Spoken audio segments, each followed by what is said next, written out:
Good morning, सुप्रभात, वंदे मातरम विद्यार्थी मित्रों। मैं आनंद सर अपने YouTube channel make account easy with Anand sir में आपका हार्दिक स्वागत करता हूं। दोस्तों, हम लोग स्टेट पार्ट 2 में पार्ट 1 संभावना सीख रहे थे, जिसमें हम लोगों ने क्वेश्चन नंबर 11 स्वाध्याय 1.4 का क्वेश्चन नंबर 11 तक कंप्लीट कर लिया है। आज की वीडियो में पूरी कोशिश करूंगा कि क्वेश्चन नंबर 12 से 15 कंप्लीट हो जाए, क्योंकि क्वेश्चन नंबर 12 से 15 एक ही टॉपिक से जुड़ा हुआ है, वो है निरपेक्ष घटना। और निरपेक्ष घटना के बारे में मैंने आपको पहले भी बताया था कि जब घटना ए घटने या न घटने पर घटना बी आधारित न हो, यानी दोनों घटना स्वतंत्र रूप से घटता हो, तो उसे हम निरपेक्ष घटना कहते हैं। और जब भी सवाल में निरपेक्ष घटना वाला सवाल होगा तो उस कंडीशन में ए इंटरसेक्शन बी अगर हमें निकालना है तो P of A intersection B बराबर P of A into P of B. P of B intersection C निकालना है तो P of B into P of C. ठीक है, तो उसके लिए ज़रूरी क्या है कि निरपेक्ष घटना सवाल में लिखा होना चाहिए, या सवाल को पढ़ने से ऐसा लगना चाहिए कि वो निरपेक्ष घटना है। अगर तीनों की संभावना अलग अलग है, ए बी और सी, तीनों के घटने की संभावना अलग अलग है, तो वो निरपेक्ष घटना कहलाएगी।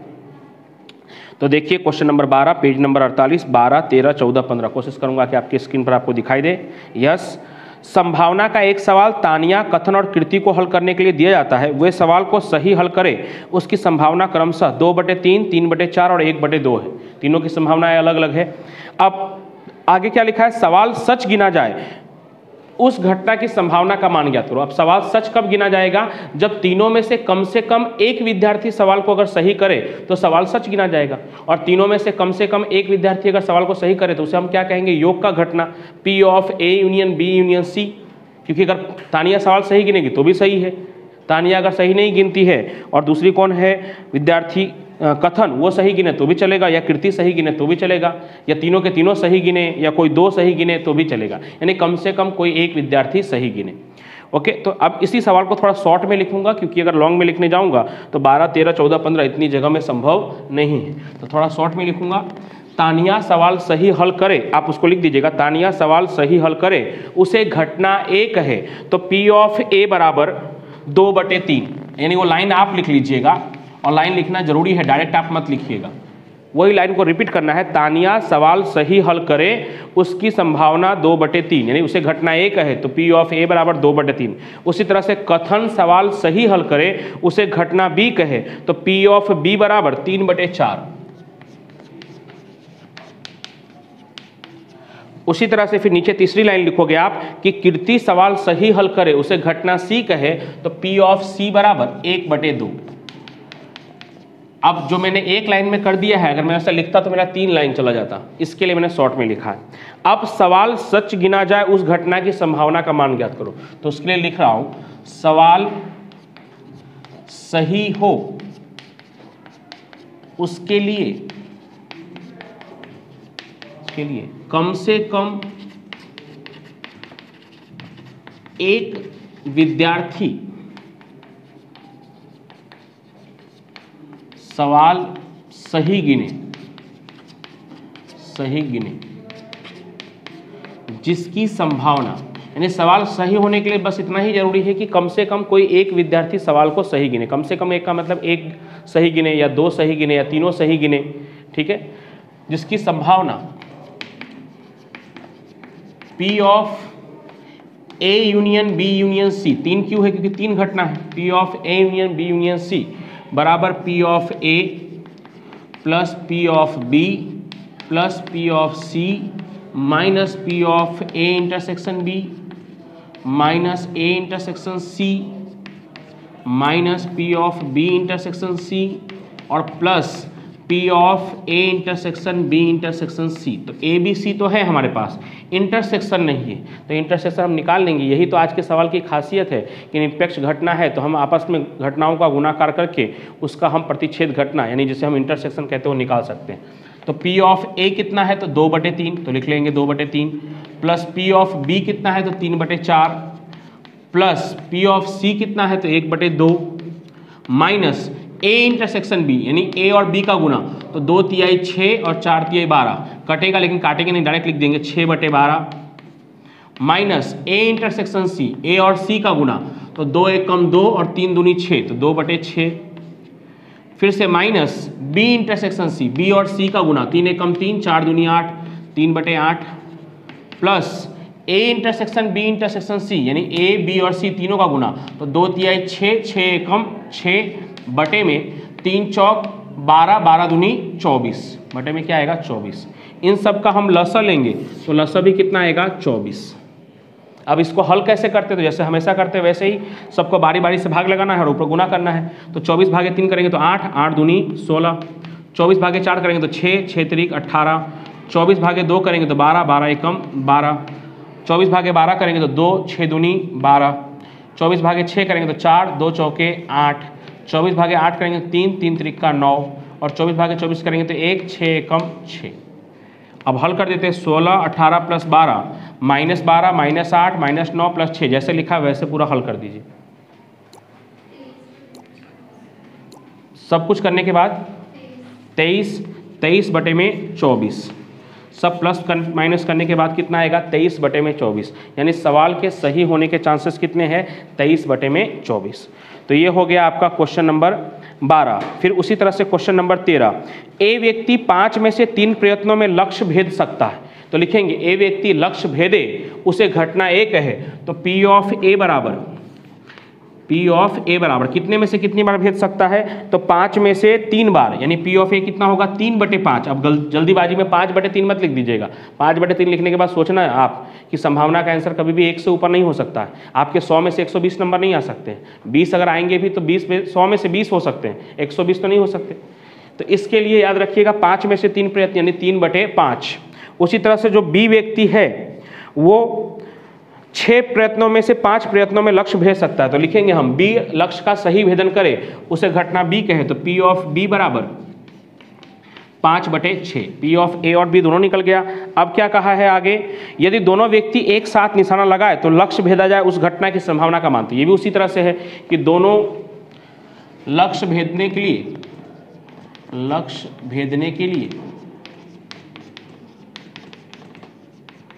कम से कम एक व्यक्ति का निशाना सही हो, कम से कम एक व्यक्ति सही निशाना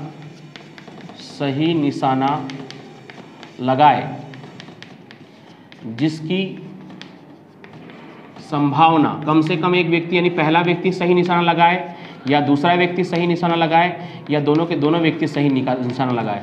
तो P of A union B, क्योंकि कम से कम एक आया, बराबर P of A plus P of B minus P of A intersection B.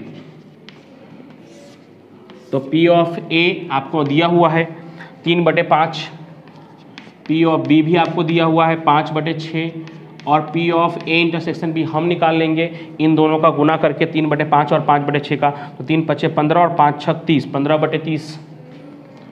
अब लसा लेंगे तो लसा कितना होगा 30, फिर भाग लगाएंगे 30 भागे 5 करेंगे तो कितना होगा 6, 6 का गुना 3 के साथ 6 × 3 = 18, 30 भागे 6 करेंगे तो 5, 5 का गुना 5 के साथ तो 5 × 5 = 25, 30 भागे 30 करेंगे तो 1, 1 का गुना 15 के साथ तो 15 एकम 15। हल कीजिए तो कितना आएगा शायद 28/30, 2 के पहाड़े में कट जाएगा 14/15। तो ये हो गया आपका जवाब। क्वेश्चन नंबर 13 हो गया। क्वेश्चन नंबर 14, ए व्यक्ति 90% मामलों में सच बोलता है। तो ए सच बोले उसे हम घटना ए ही कहे, तो P ऑफ ए बराबर 90%, परसेंट में दिया है तो हम क्या करना पड़ेगा 90/100। हमने शुरुआत के सवालों में ऐसा किया हुआ है। तो 90/100 करेंगे तो 0.9 या 0.90 आप लिख सकते हो।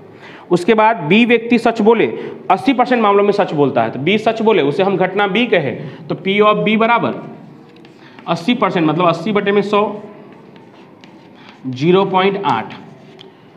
आगे क्या लिखा है, यह सवाल थोड़ा सा अलग घुमा के पूछा है ट्विस्ट करके। यदि दोनों व्यक्ति ए और बी व्यक्ति एक ही तथ्य को प्रस्तुत करने में उनका मंतव्य अलग अलग हो तो उस घटना की संभावना का मान ज्ञात कीजिए। यानी दोनों व्यक्ति एक ही बात को बता रहे हैं लेकिन उनका जवाब अलग अलग है, उस घटना की संभावना का मान ज्ञात कीजिए। अब ऐसा जवाब अलग अलग तभी हो सकता है कि जब ए सच बोल रहा हो और बी झूठ बोल रहा हो, या ठीक इसका उल्टा ए झूठ बोल रहा हो और बी सच बोल रहा हो। हाँ, उन्होंने ऐसा पूछा होता, योग घटना कब होता है, जब उन्होंने पूछा होता कि दोनों व्यक्ति एक ही बात को प्रस्तुत कर रहे हैं और वो बात सही हो, उस घटना की संभावना। तब हम ऐसा कहते कि 2 में से कोई एक व्यक्ति भी सच बोल रहा होगा तो भी चलेगा। पहला वाला सच बोल रहा हो या दूसरा वाला सच बोल रहा हो। लेकिन यहाँ पे क्या बोल रहा है कि दोनों व्यक्ति एक ही बात को प्रस्तुत कर रहे हैं, किसी एक ही बात का जवाब दे रहे हैं और दोनों का मंतव्य यानी दोनों का जो उत्तर है वो अलग अलग आ रहा है। तो अलग अलग तभी आ सकता है कि जब ए का उत्तर सही हो, एक की बात सही हो और बी की बात गलत हो, या दूसरा ऑप्शन कि बी की बात सही हो और ए की बात गलत हो, यानी यहाँ पे अंतर घटना का उपयोग होगा। तो लिखेंगे यहाँ पे व्यक्ति ए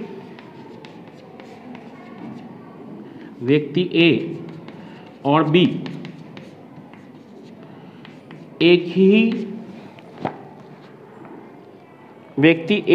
एक ही तथ्य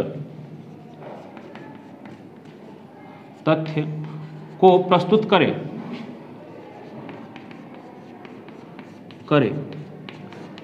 और उनका मंतव्य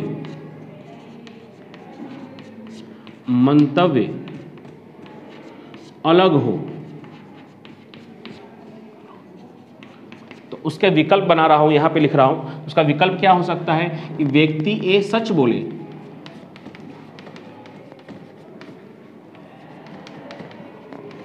और व्यक्ति बी झूठ बोले, सच ना बोले, ऐसा हो सकता है। या व्यक्ति बी सच बोले और व्यक्ति ए सच ना बोले।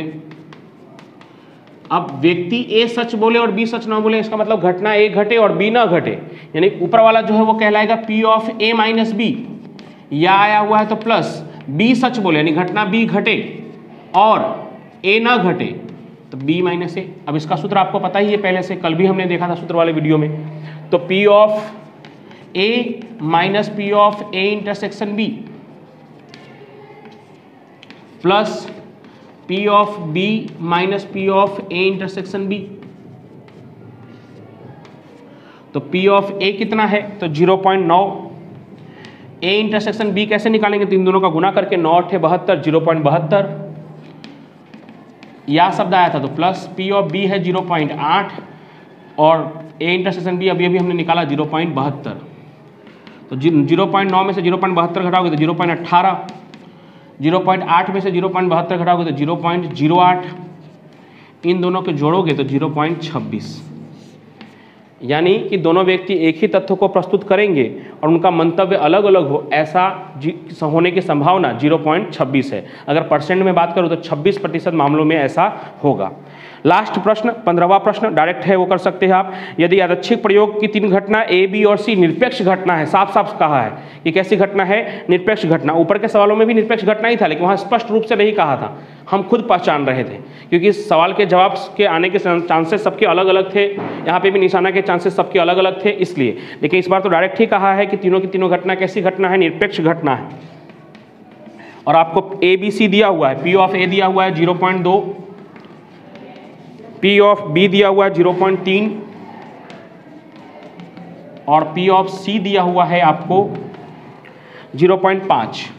तो ये सवाल तो आप खुद भी कर सकते हैं।